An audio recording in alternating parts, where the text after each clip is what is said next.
I went to go, I was like in the groove, head banging. It's a floor show. And the next thing I know, I just like my whole head vibrates so horribly. And I basically took like an 80-pound roundhouse kick directly to the temple. Like my whole eye swelled shut. Oh yeah, second song in. Like he was just moshing or something and hit you, or no? He was just dude. He was dancing and just hucked like a full roundhouse kick, and I managed to put my face directly in front of it. I could have swore I had no idea it even happened until after we were done, and I thought your whole like orbital was shattered. It looked awful. Wait, so you did it during the song? It happened while you were playing? It was in the middle of the second song. Yeah. Wow, dude, what the fuck? That's wild. I didn't stop either. I just like shook my head for a second and went right back into the song. Welcome to the 27th episode of the Cassidins Creation. I'm your host, Chris Deering. This is the show where I interview mathcore bands and public figures. If you beautiful people in chat have any questions or comments, feel free to drop them in. I'll try to read them aloud. If you're watching this from YouTube, listening to this in your car, and have no idea what I'm talking about, the show is first shown live at twitch.tv/thecassidins Join us every Sunday and Wednesday for the live cast. With that out of the way, let me introduce our guest tonight who dropped American Violence back in April. Welcome in Micah and Garrett of FOES. How's it going, guys? Oh. What's up? So tell us who you are, what you do in the band. Garrett, you want to go first or you want me to? Oh yeah, I'm Garrett. I play drums and do a lot of the writing and actually recording, now I think about it, in FOES. That's what I do. Yeah. I'm Micah. I do vocals and write lyrics. Sometimes I help out with riffs with my mouth because I suck at playing instruments. You just say, play a riff like boo-doo-doo-be-doo-doo-doo-doo. Dude, I do that too, man. Right there, you were just like... Dude, I have on my phone under recordings, I've got like tons of voice memos of me doing riffs with my mouth, so totally relate. Dude, the best part though is when you're with a group of dudes where they're like, hear you say that, and then do it, so you don't feel like a total crazy person. Yeah, it's like a different language. Like, oh yeah, do like do do do do no do do do do beep boop beep. Like, oh, okay. Obviously. Me and a couple of guys actually did that over text messages the other day. I don't know how we got to that point, but we did, and it worked out. Oh yes, just sending strips back and forth. Yeah, over text. Yeah. So that's amazing. So FOES is a sick name. Turns out Google hates it. Every time I look up FOES, you're definitely not at the top of the list. So then I looked up FOES American Violence, and autocorrect changes it to Does American Violence. And it took me like 2 pages of searching until I realized that it had autocorrected. So, but it turns out if you do FOES band, you guys are the first ones to show up. Nice. So did you guys think about that whenever you were making your name? Like it might not be easy to find? No, but just... we didn't think about it at all. Oh, dude. I definitely never Googled our name and had it come up with Does American Violence. Yeah, right. That's kind of hilarious. So, how did y'all end up on the name? Just sounded cool? Well, Sonny, the guitar player, and I used to live together, and we just watch movies all the time, and one night we found this fucking crazy movie. It's called Antichrist. It's a Willem Dafoe movie.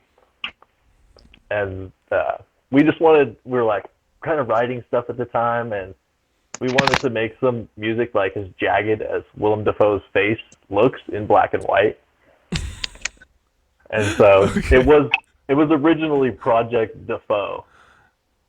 It's also like already kind of setting yourself up with some seriously high expectations. Be like, what do you want your band to sound like? I don't know. I want it to sound like William Dafoe's face looks.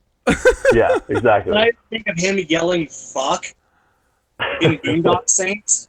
Yeah, Like that's the most aggressive thing you can think of. like when he drops to his knees in the street. That's what I want. I have no idea what this guy looks like, but I'm looking it up right now. So, oh, it's this dude. Okay. Yeah, I see that. I see the comparison. It's very jagged and brutal. He's seen some things. He's seen things. Yeah, he knows.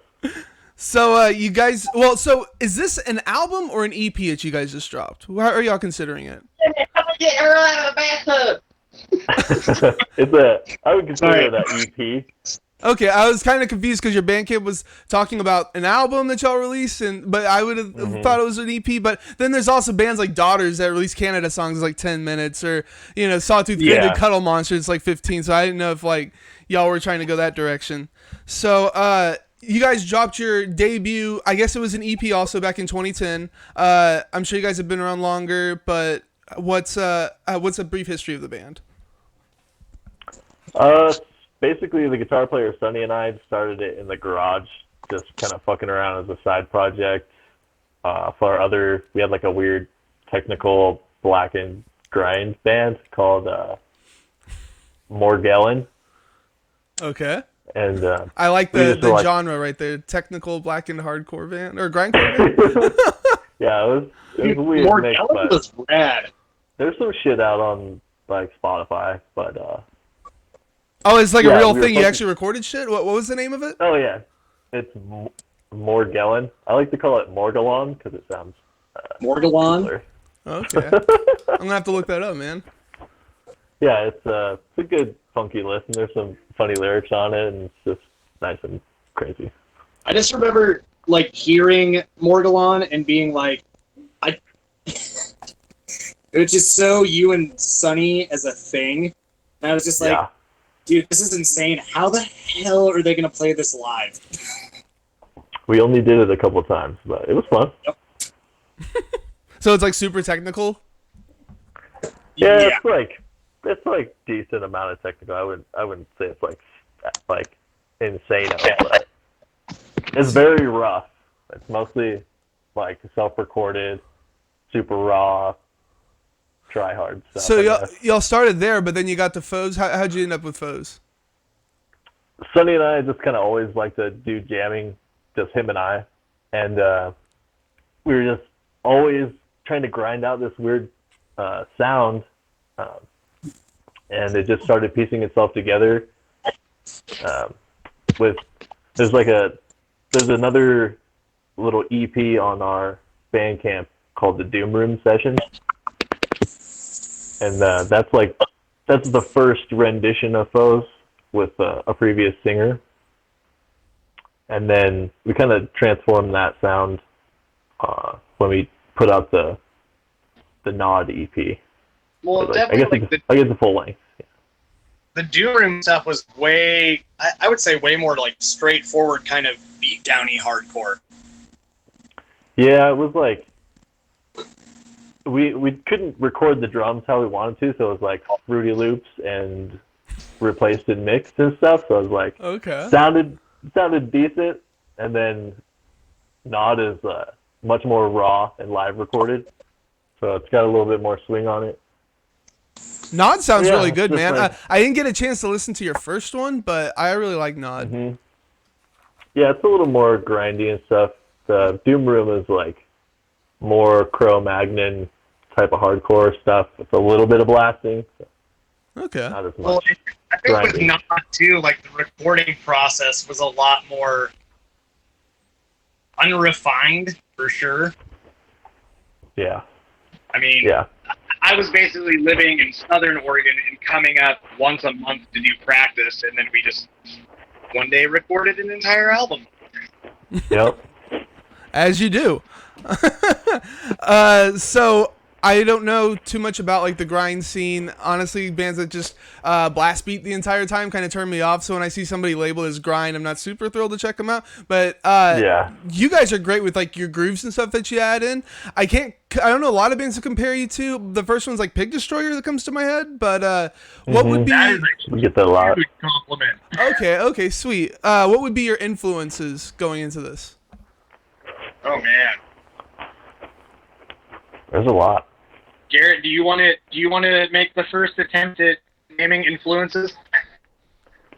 Yeah, well, it's hard because we like Sonny and I do most of the writing just together in a room, and then we drop the mic and record demos, and then figure it out from there. But yeah, we just like to play heavy parts that are like other heavy parts from other songs that we like, and yeah, and we just put it together in a weird way, I guess. I would say Pig Destroyer, but not really on purpose. And a couple people have compared us to Gaza, which I haven't really listened to them much, but I have since people have been talking about that. And yeah, I see a lot of that. And I think it was Earth Crisis we got compared to, but it's hard to say. We have a lot of influence because we listen to all sorts of stuff. Okay, well, what about you, Micah, in terms of like vocals and stuff? It's funny enough, dude. Actually, saying like that, we remind you a little bit of Pig Destroyer. He's one of my all-time favorite vocalists. Definitely a huge influence. There's a lot of vocalists that have always influenced me. Jacob Bannon from Converge. Obviously, I sound nothing like him. I don't know if anybody can sound like him. But that level of like energy and kind of his chaotic vocal patterns have always been a huge thing for me. Growing up, I was a huge fan of like the Chariot and Zayo. So Okay. huge Dan from Zayo fan. I've always liked Josh Scoggins' vocals. Weirdly enough, like old school punk too, dude. Stuff like HR from Bad Brains. A little bit of like that era of stuff.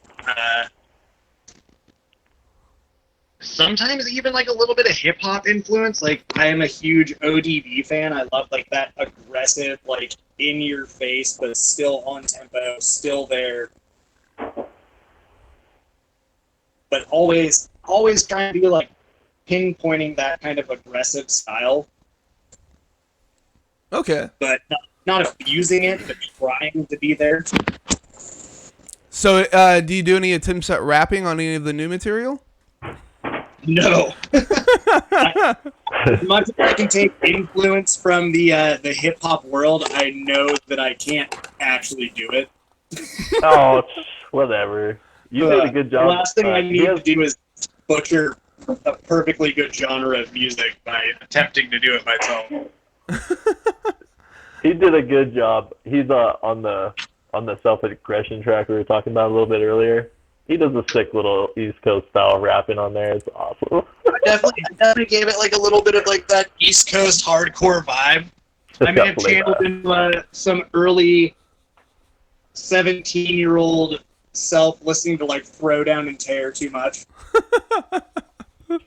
Yeah. But the new stuff isn't finished yet, so there's a lot. It could get weird. We don't know yet. Well, speaking of new stuff, so you were talking about the writing process is mainly you, Garrett, and your guitarist. Can you expand on that a little bit more? Like when did your bass player and Micah join in, or are they exchanging parts too, like bringing parts in as well, or? It's harder because Brandon, our bass player, is a little bit detached. He lives in Portland right now, so we've been like Sonny and I have been grinding out this writing process, and then bringing Micah down to look over. I think we've worked out the vocals to 2 older songs to revamp, but we're still like writing the last finishing touches on the next new stuff. and then we bring them in and let them kind of do whatever they want over it. Okay, I got you. So you're basically demoing out the songs, and then they hear them and make suggestions after that. Yeah, they've heard most of the songs, I would say. Is this how it was? Oh, I The two definitely newer hold ones, off yeah. with going about figuring out vocal patterns or even lyrics sometimes until I know that Sonny and Garrett have a song where they want, because they are both super anal about it sounding just the way they want. And it can be pretty tough to do vocal recordings when you show up the next week and they're like, okay, so we added this whole new 30-second section of this song is totally different now. You're just like, all right, I guess I'll just roll with that. Holly in the chat's wondering where Sonny is tonight. Sonny says he hates doing interviews. That's what he told me. Fair enough. No, it was his He's birthday like me, dude. He yesterday, gets though. too nervous and starts talking like an idiot. Yeah. Me too. It was Me his too. birthday. His birthday was yesterday. Oh yeah. Yeah. How old is Sonny? Does that make Sonny 32 or 33? I think he's fucking 34. He's Oh 2 my years old. god. Old as shit. Jesus, man. He's the oldest guy in our band. Next to Micah, I think he's the second oldest. Even though technically he's the youngest. Actually, you're not the youngest anymore. Brandon is technically the youngest and the youngest. Yeah. Are you He's the older than newest. Garrett? I'm 31. I'm gonna be 30 fucking 2 this year. Oh my god. Damn. So yeah, I'm still the second oldest. Yeah, I turned 30 back in November. I feel you, man. Whenever you hit this Nice. age, you're just like, oh god, I'm old, man. Dude, my Dude, my I feel fucking like the foot day you turn immediately 30, takes your it. knees like develop like 12 new sections that pop when Yeah. you get out of bed. Yes. So yeah. you're talking about writing for your new material, but is that how y'all did it for the EP, or is this a different process? So, I mean, with the American Violence EP, that was kind of all of us being together a lot, like all the time, practicing, obviously playing shows at the time. So that kind of creative momentum was always there, which that's when you start just cranking out music, you know? Yeah, we kind of rode that wave out of American Violence, and we were still writing new stuff while we were putting out American Violence for the next record. Okay. Well, and there was even a couple tracks off of American Violence that we had been working on even when we made a Nod album. Mm-hmm. Like a few of those riffs were like super early era, you and Sonny messing with stuff. And just Yeah, we're carried. usually like a step ahead. Well, I was going So to then bring when up your when Bandcamp it's says that time. y'all were recording this stuff for 2 years or writing it for 2 years. It's a long time for 15 minutes of music. Yeah, yeah. Yeah, it is. We demoed them out probably 3 or 4 times and just like hating ourselves and then delete it and hate ourselves again and then delete it again. Yeah, until finally it was like, all right, this is pretty good. I mean, the last time I did vocal recording, like the most recent, I remember getting through the 2 songs being like, yeah, I really like it. And then Sonny sent me the tracks and I listened to them and I was like, nope, I'm going to redo both of these from the beginning. Yeah. So there's no lyrics on your Bandcamp, which there should be. You guys should put them up. I think it's safe to say your lyrics are about politics, maybe some social commentary. I can pick out a couple of words like which one was it? Turnaround King. You can hear something about work and what was the other thing that y'all said? Fuck you a bunch. So yeah. Oh, I heard fake news also in there. So yeah, are you like writing political lyrics or what would you consider? It's kind of a jambled little mix up of a lot of stuff. So obviously, I mean, most of the lyrics just come from that state of like, what are you observing in the world? What's your reality? And what's just absolutely driving you nuts about it currently? And I mean, the last 4 years, yeah, unfortunately, a lot of that was politics. It was a pretty easy year to, like, you know, look at a governing body and be like, dude, am I in the fucking Twilight Zone? Right. What is going on? But a lot of it, too, is like I said, I mean, I've worked in kitchens for like 10 years, and some of it's just about that grind of like working in kind of a thankless industry, but people always want you to be available. You know, even right now, like doing like this cart, I mean, pretty much every other restaurant hasn't been able to be open, but food carts just kind of barely make it past the guidelines of what can be open and serving food, because you're basically just a takeout joint. Well, that makes you essential, right? Yeah.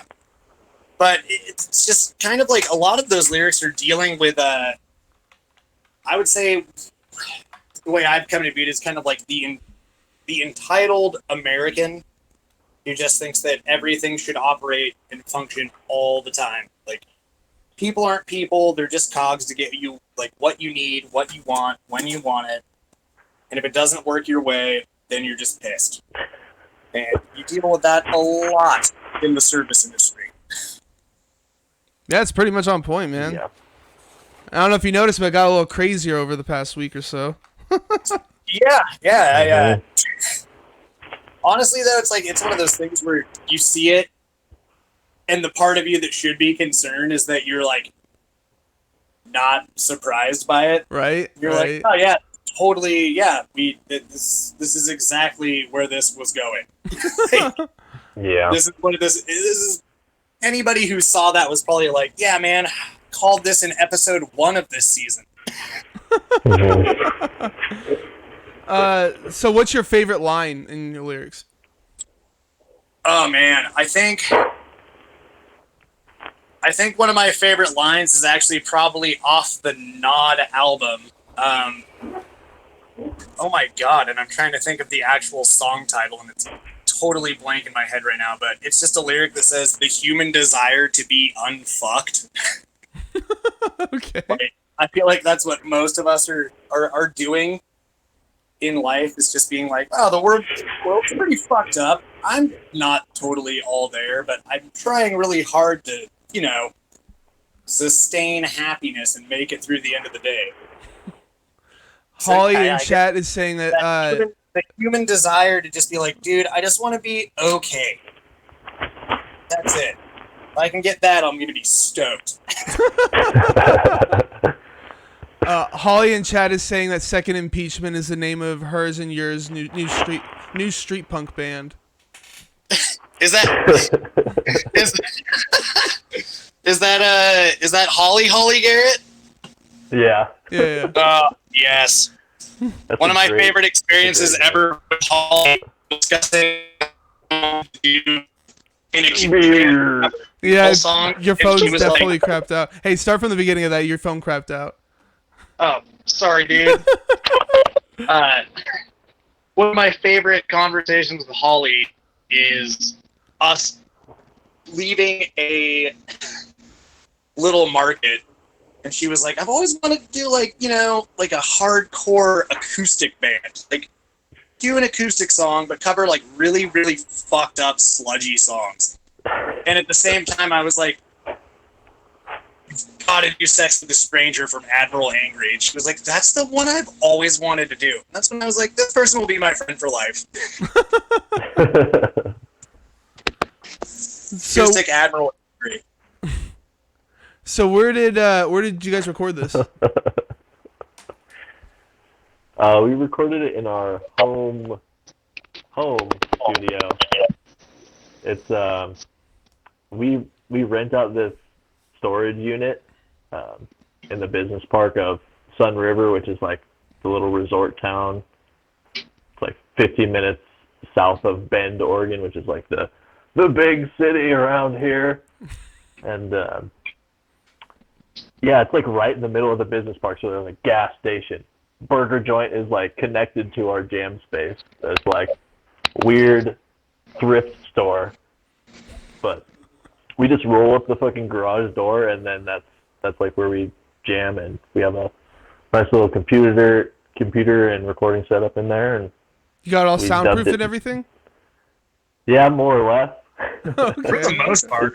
We use hot tub covers because they're free, and Sonny works for a hot tub company, so we just like steal all the shitty hot tub covers and plant them all over the walls, and then cover them with fabric and stuff, spray paint. That's the way you can do it. I like it.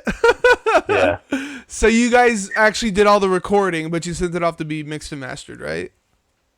Yeah, for American Violence, it's all self-recorded, and we had Derek Lisi, I think is how you pronounce his last name, and then Brad Boatwright over at Audio Siege. Yeah, in Portland, that's a big too. one, man. That's awesome. Yeah, we thought that we'd give it the royal treatment because of how long it took us and like the amount of work that we had put into it. We figured it was worth it. Dude, it sounds fucking amazing, man. Like, for real. Oh, yeah.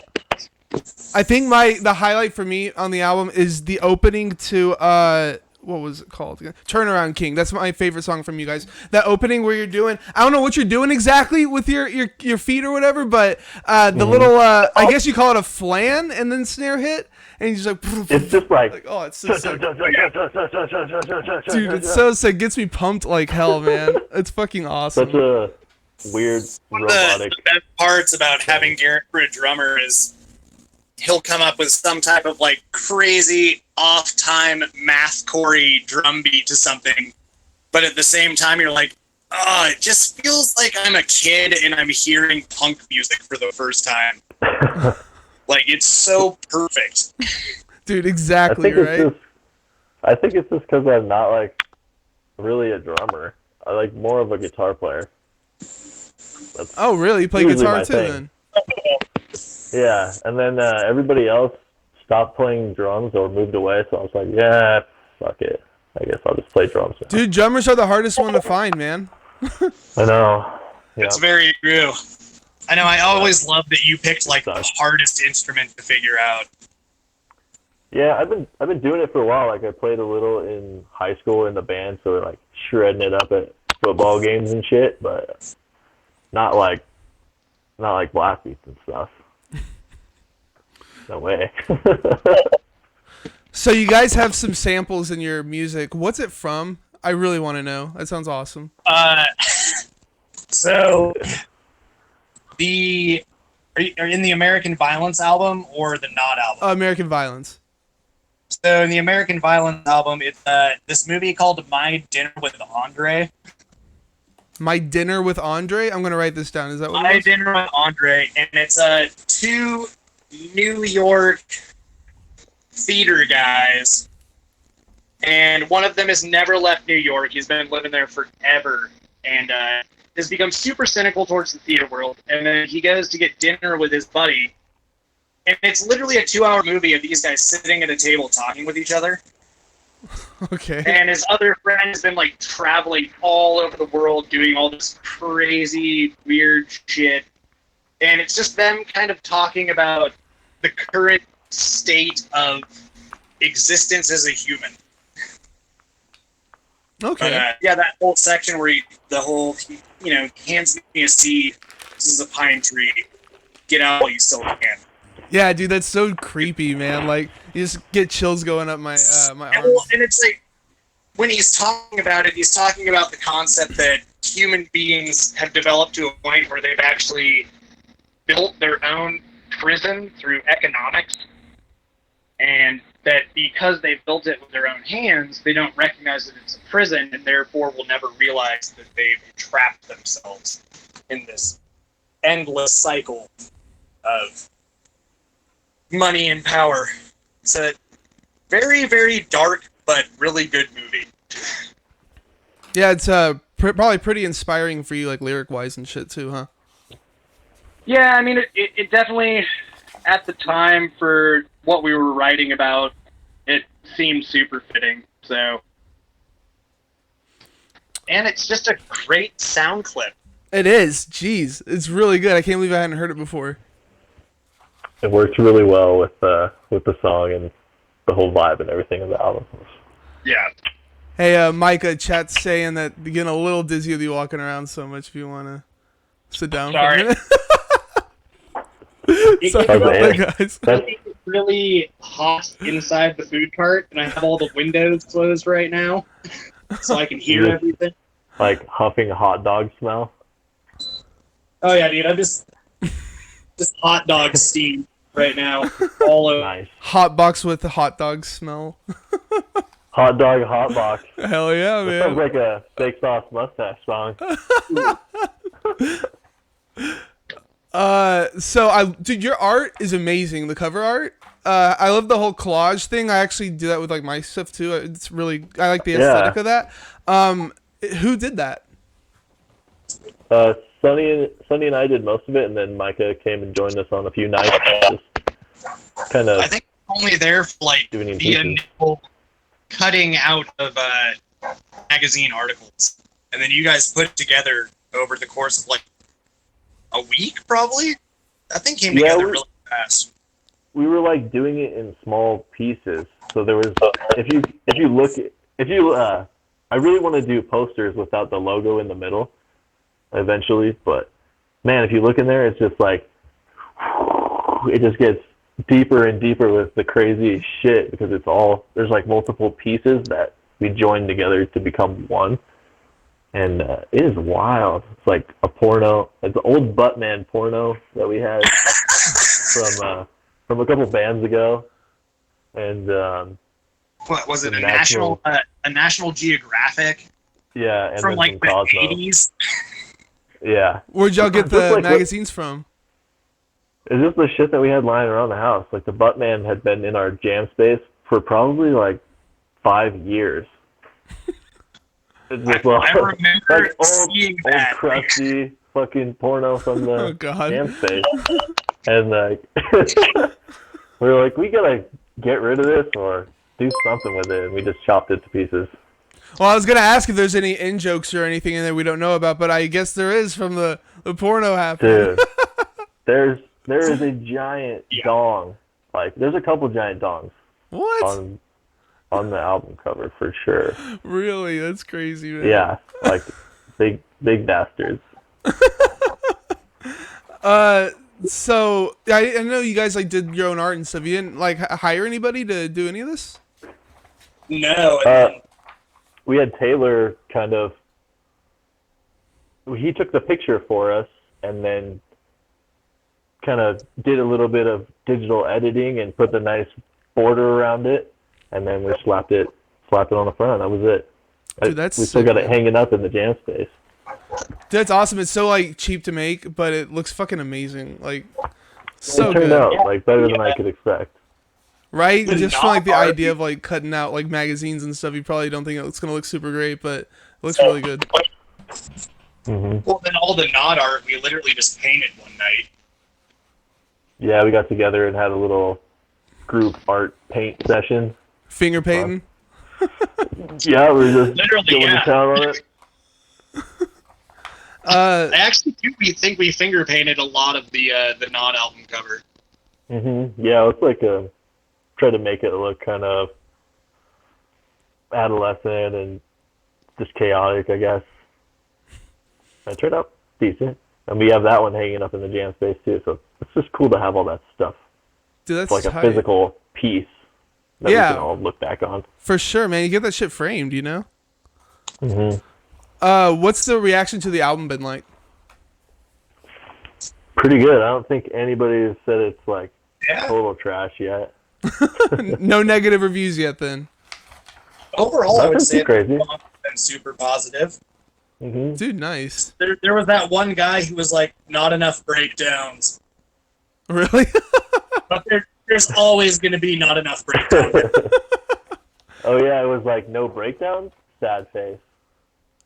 There's some I feel breakdowns. like, What yeah. are you talking about? That's crazy. That's just how I feel too.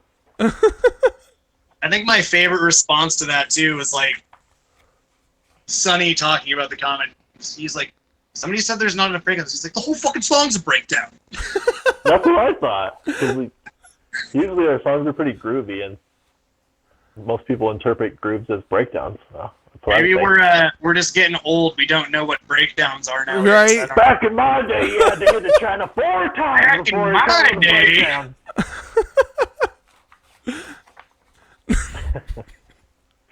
Oh my god. So where was I?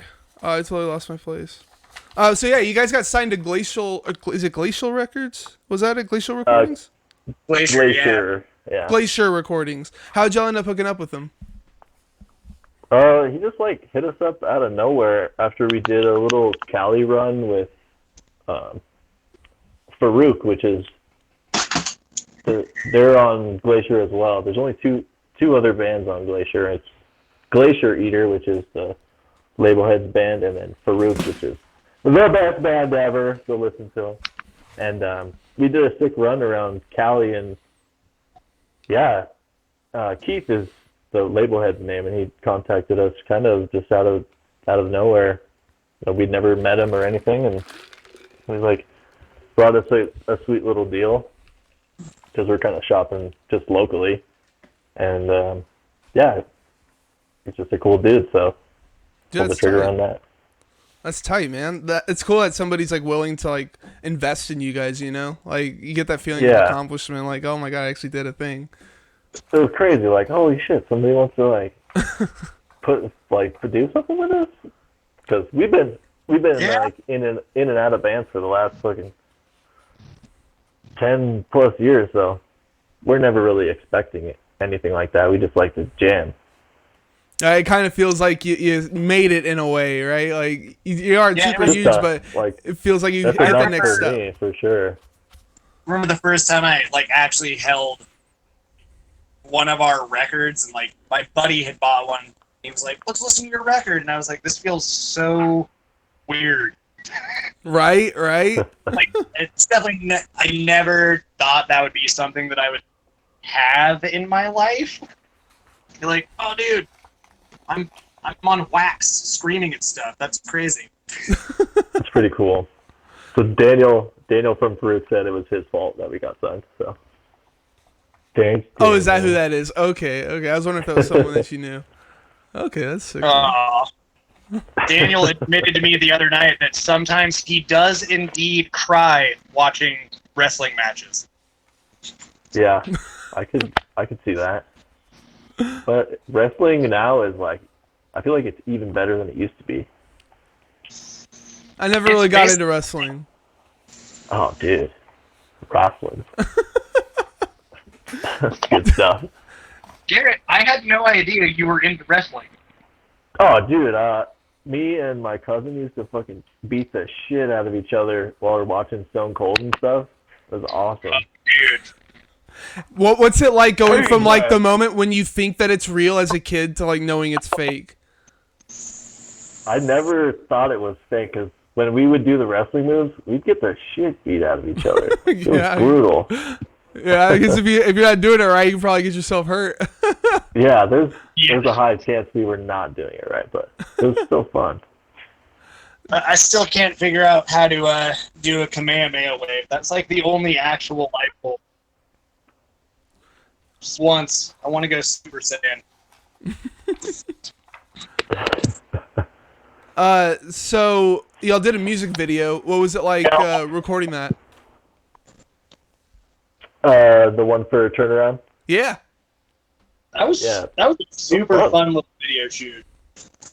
Yeah, we got our buddy Chandler Price, who's like he was a local hip hop artist, and he moved to the Midwest somewhere, but yeah, he killed it. He did a great job with editing and shooting, and we just had a great time. We kind of took over our local venue, like the little bigger venue. It's called the Midtown, and like brought Micah's whole living room into the like middle of the floor. I was gonna say, you guys had a lot of shit if you bring it to a venue. Yeah, and then we just like beat all of his stuff. Actually, my coffee table in the video. Yeah, we hit all of his stuff with a baseball bat and just made a big mess. It was fun. That's awesome. Who's the guy sitting on the couch that ends up getting slapped? It's our buddy Cody.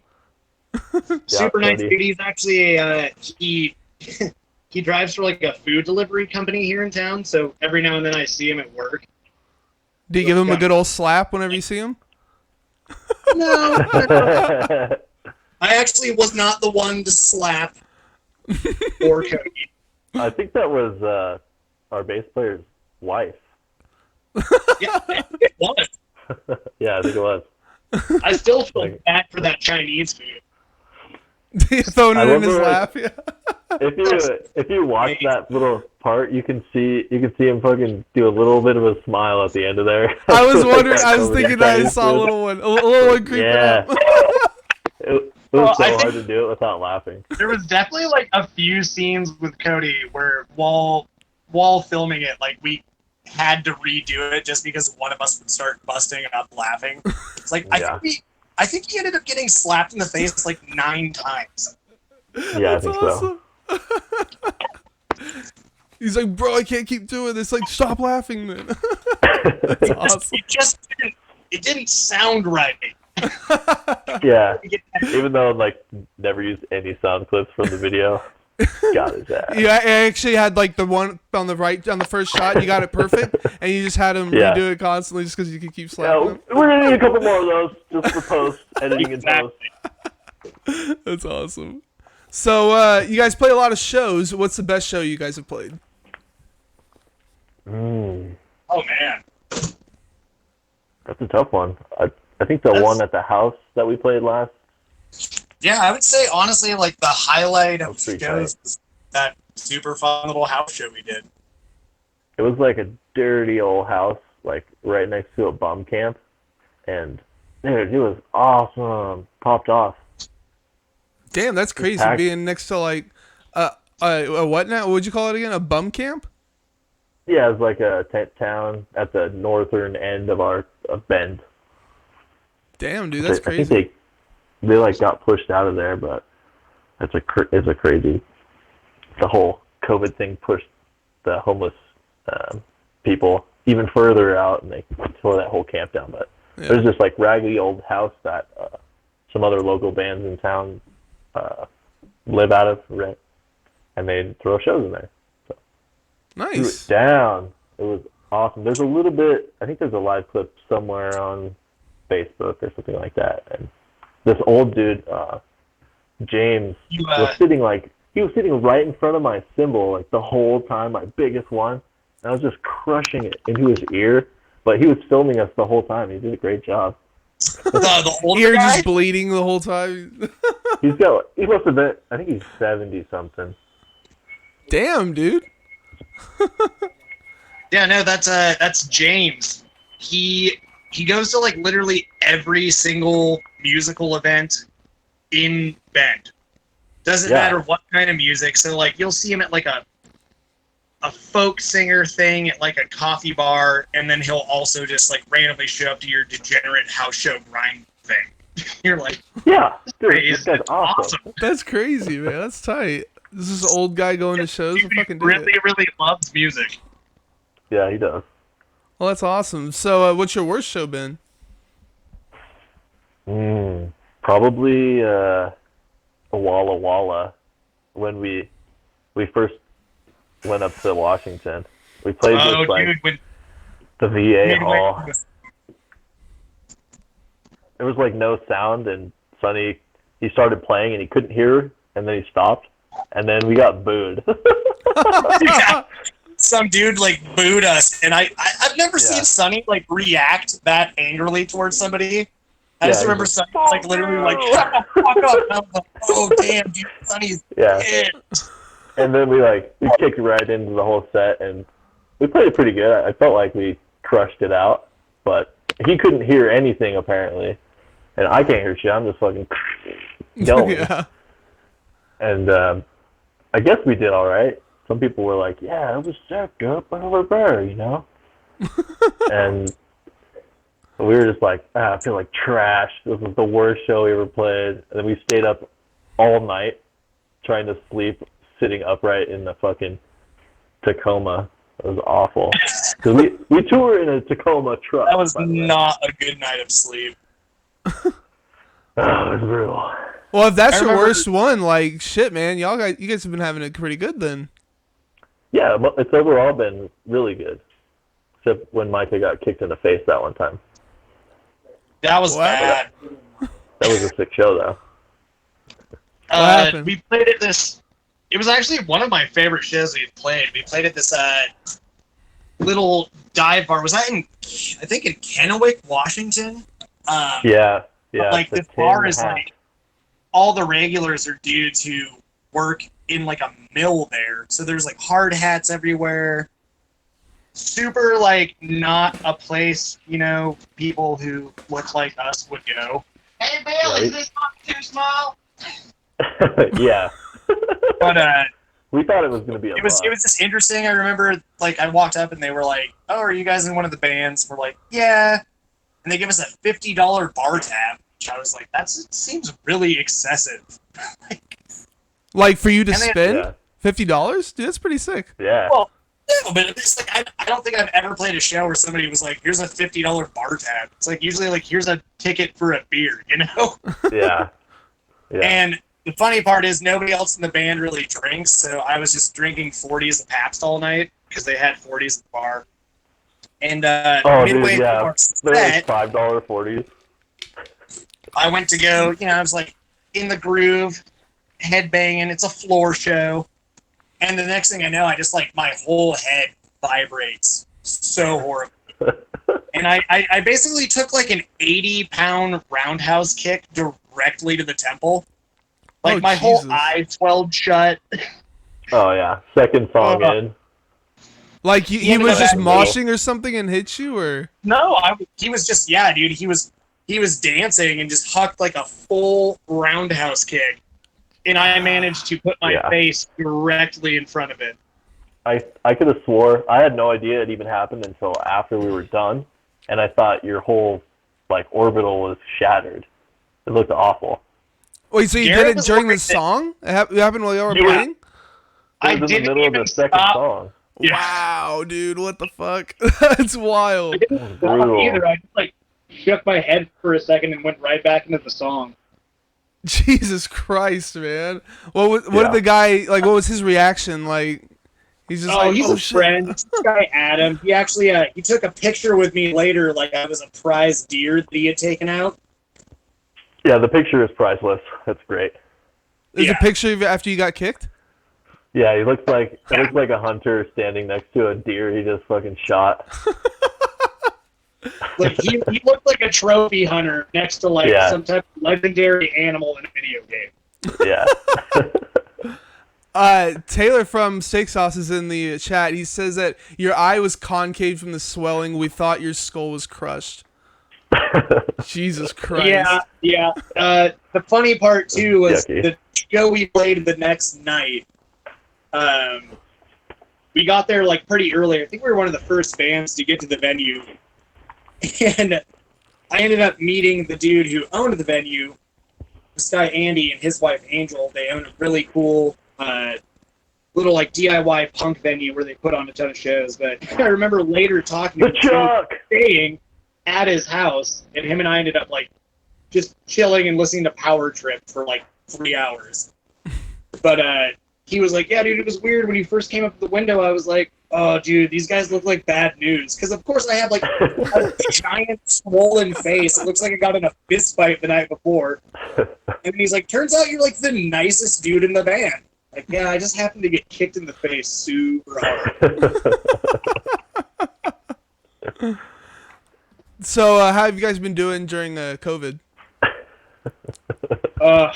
Staying sane, I guess. Yeah. Lots of like Staying video at chats and home. stuff instead of like getting together. Yeah, it's been fewer and far between. Like, it's hard to get Micah down. He works food industry, so they're all weird hours, and it's hard to be like productive, I guess. I would definitely say that it's been harder to be motivated. I don't know if that's just part of like the isolation or like just the current state of everything going on, but I don't know. Do you feel like it's been harder to be motivated, Garrett? Yeah, but I think it's been just like a long time building. I just have like a constant self motivation issue, I think so. Yeah. It's just been compounded. Well, shit, I've just man. been That sucks. keeping the fucking grind on the music has been Yeah, my saving grace. keep your mind on doing something positive like that.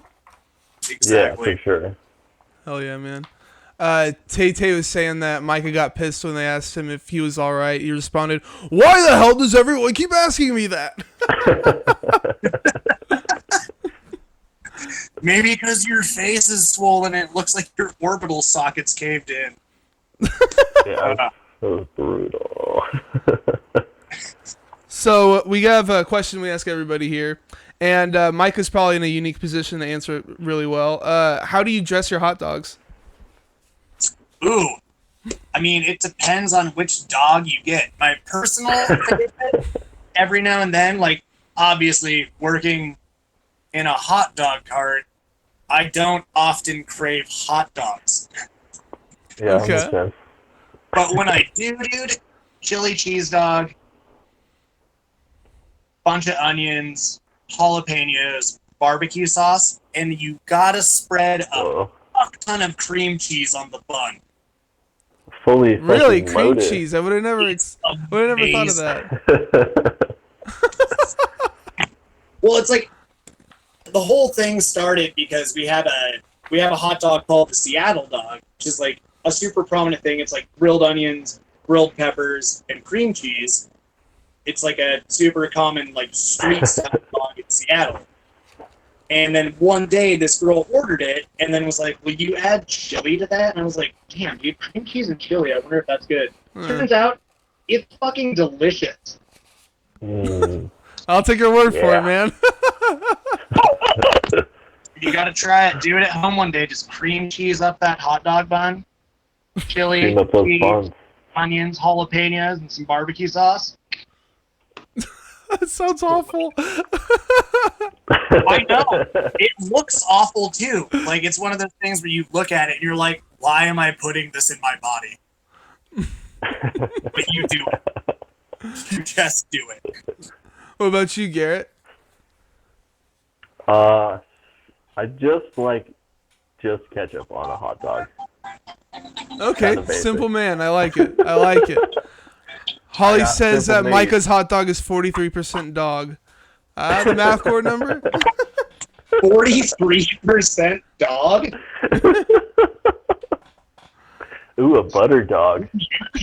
I guess, like, with the ratio of everything else going on to it, it would be like 43% hot dog. Yeah, that's probably true. Taylor says it goes in just as fast as it comes out. Taylor would ask that.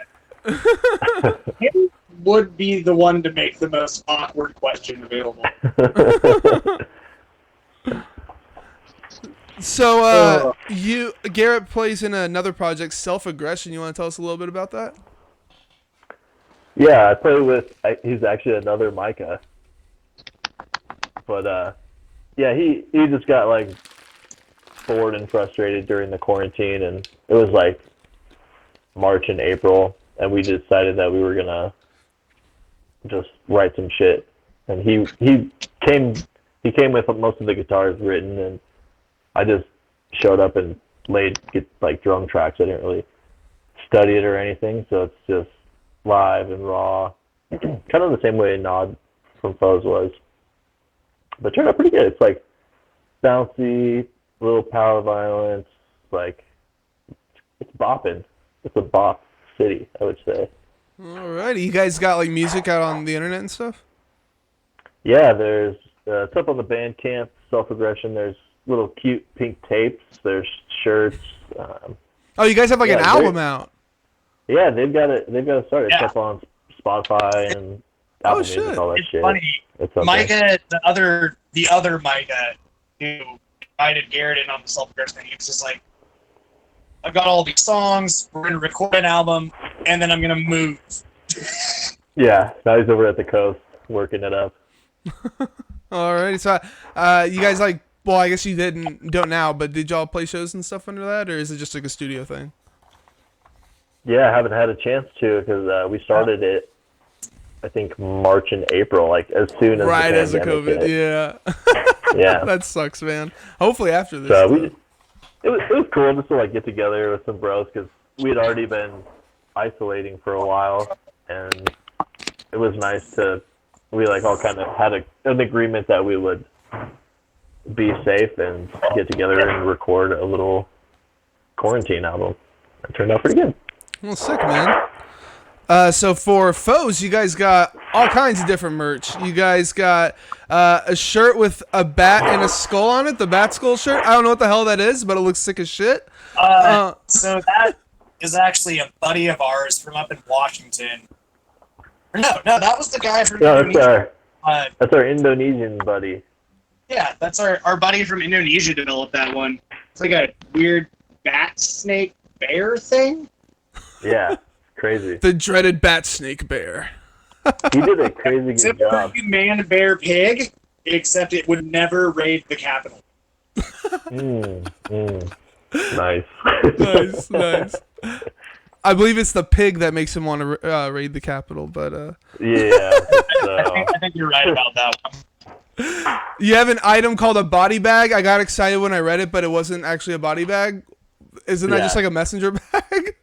Yeah. it's Okay, like a little so little oddly camera enough, bag. I have one of those with me right now. Oh, nice. Dude, let's see it. Put it up here. I carry a random assortment of things every day to the food cart. Dude, that's So sick. I have like, your little pocket knife, cigarettes, a giant thing of Tums. What you need if you're working at a hot dog cart. I gotcha. Absolutely. I just get heartburn in general. All my favorite foods hate me, so. You're eating hot dogs with cream cheese on it and chili and shit. They're like, come on. What you think was gonna happen? Why does it hurt? I also just put hot sauce on everything. Garrett knows, dude, one of our favorite things to eat is pho. And you can ask Garrett, dude, my broth is always red. I don't know even why the you person do that, dude. walking by me looks at it like, what are you doing? Is that even good? looks Like putting awful. hot sauce on that? Oh yeah, dude, you got it. It's all about the chili oil, man. Alrighty. That's the hottest stuff in there, man. I'm like, sounds like I have Rona every time I go eat pho. Just catch a chili flake to the back of the throat, man, you're done. Oh yeah, you're definitely done if game that over. happens. But you guys got grocery bags on there, koozies, buttons, patches, so much stuff. But I couldn't find the CD and the vinyl. And Garrett told me before we started it's all on the labels website, right? Yeah, it's, that's correct. On glacierrecordings.com, and the FOES, it's just like a big line of merch from the record label, and Okay. yeah, it's all in there. You want to show us what some of that looks like, Garrett? Yeah, I got the vinyl, not sure. Boom. Yeah, Dude, that is awesome. they're just black, 180 grain, they're nice and thick. Yeah, That's sick as we shit. decided to go with the 180 grain. We were like, do you want to do a colored vinyl or do we want to do 180 grain? And we went with sound quality. Yeah, that was the most important thing, is that it sounds like how we imagine it would sound, Okay, I gotcha. and we just want it to be like as fat down as possible. Little CDs, That's sick. and we got these dope long sleeves, designed by your main boy Taylor from Steak Sauce himself. Oh, Yeah. nice. Do the talons mean anything, or is that just a cool thing? No, I think Taylor just kind of threw that in, and we were like, you know what? That looks super awesome. Yeah, we gave him creative freedom to kind of like listen to the album and Now, you know, the skeleton design's see what been it around felt for for a him. minute, right? So what? I'm sure that has some sort Yeah. of significance, right? So the skeleton design was, we kind of were just talking about what would be like a cool graphic, and I was like, since the name is FOES, maybe having like two skeletons killing each other at the same time. And my old roommate up in Portland, my buddy Darren, drew that up, and we were like, he's a killer artist to begin with, but I think he just like, it was so perfect, so we kind of just nailed it. Right now. Yep. And I've got the tat. Oh shit! Sonny has the tat on his Garrett shin. and Sonny have it tattooed. I have not gotten it yet. Come on, man. Oh, dude, they secretly judge me all the time based off of like, you don't have the tattoo yet, man. We can kick you out anytime. But we'll get it next time we hit tour tats. That's the plan. So you guys have a bunch of pictures. I assume it's an Instagram influencer wearing your stuff. A girl. Is that like a friend of y'all's or something? I think it's a friend of the label.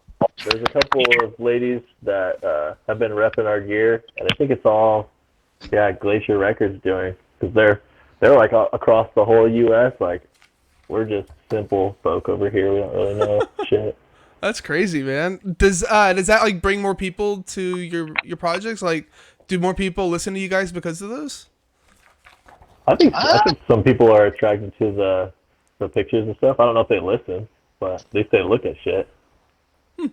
Yeah, I don't know. I mean, I imagine, because like I know for like Born Dead clothing, her Instagram handle is like Thrash Happy, but they make a bunch of like rad clothing, and she's repped a couple of our shirts, but they have like thousands and thousands of followers.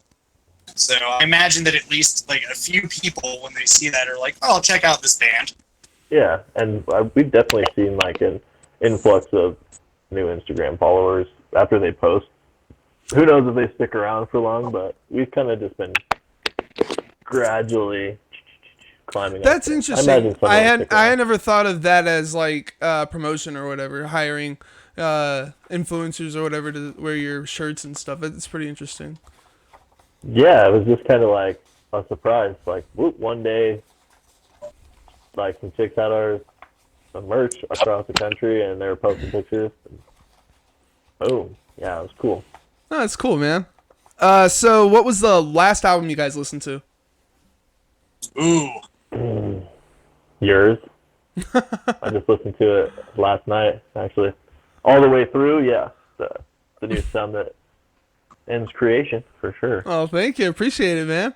I think the last full album I listened to was actually the other day, working here in the car.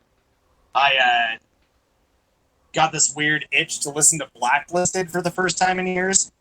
Nice.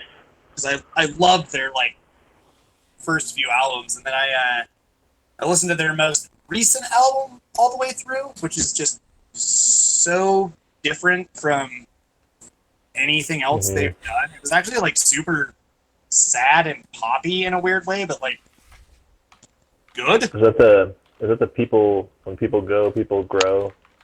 Yeah, album? It's like what is it? It's something. It's like way darker than that other one. Or something like that.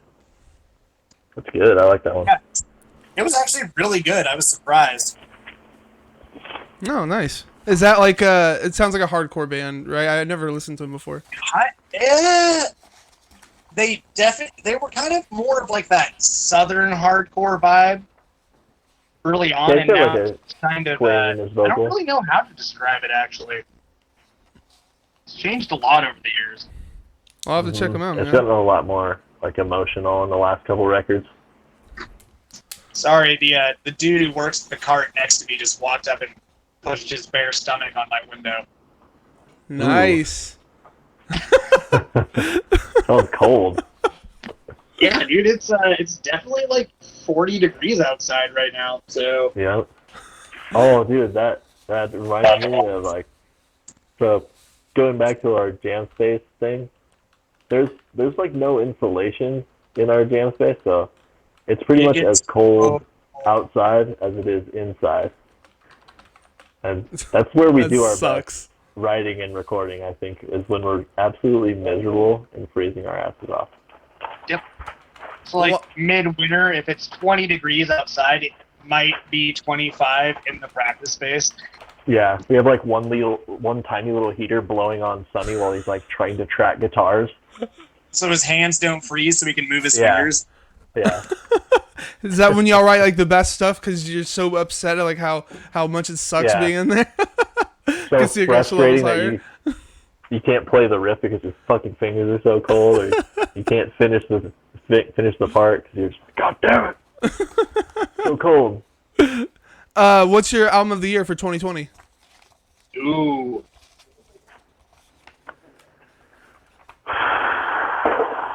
Shit, man, there was a lot of good stuff. There was way too much, man. I was overwhelmed. I think I bumped the new Acacia Strain record the most. It was amazing. They really came back. I kind of dropped off for a while, and that one just brought me right back in. It was the shit. I'll be honest, I never really listened to them like ever. Honestly, I need to check them out. Shit. I really like of course, the Dead Walk. It's like their debut one, and then a bunch of like experimenting and down tuning and stuff. It's actually all really good. I just never gave it a chance at the time, and then I've been bumping that new record. Yeah, and the Squealer Grind. It's been a hard year to pick like the best of music because there's so much good shit coming out. Right, dude. Holy shit. How about you, Micah? Oh my God. Dude, this is like the worst question to ask me.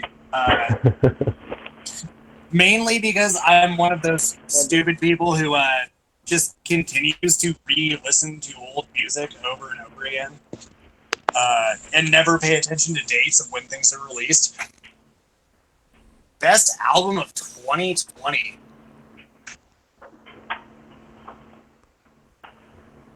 Were you bumping, was it Frou or? Bumping what? Who? You were talking about there was like some Swedish gals, and you've been bumping it like all year. I have been listening to a ton of Girlwood, but I'm pretty sure that album came out like 2019. Dude, I don't know. I am terrible at these kind of things. Best album. Cool, damn. I just realized how much I need to listen to new music. You broke him. That was it. I'm broken. Well, judging by y'all's sound, y'all would probably really like the new Eyes album. These guys have been fucking killing it. Kind of not quite like you guys, but a little bit more lighter version, I guess. Who is it? I started checking them out. Eyes? Since they Eyes? were on your podcast, I just started checking them. Yeah, dude, they're fucking sick. It's so good, man. Mm-hmm. Anyway, that's about all I had to talk about. You guys have anything else, or you want to just move to the outro? Do you have like any interesting random object within arm's grasp? Who, me? Yeah.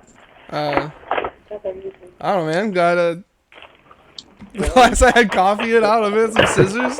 What's up? I have some sour cream in a pouch. Okay.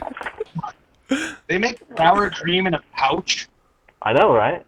That is kind of weird now that I think about it. Yeah, what are you supposed to put that on? We're not allowed to talk about the cream cheese dog now, man. That's weird. I think that's it, man. Alrighty. So if you have a feeling of being crushed by the constant pressure to adhere to a path that you didn't choose and your own self-doubt about a place in society that no longer cares, then pick up The Ripping Insanity of American Violence by FOES. That's an actual thing a reviewer said about you guys. So, Fuck yeah. But Awesome. check out American Violence by FOES, which came out in April. You guys are on Spotify, all the streaming sites, Bandcamp, Instagram, Facebook, Twitter, I would assume.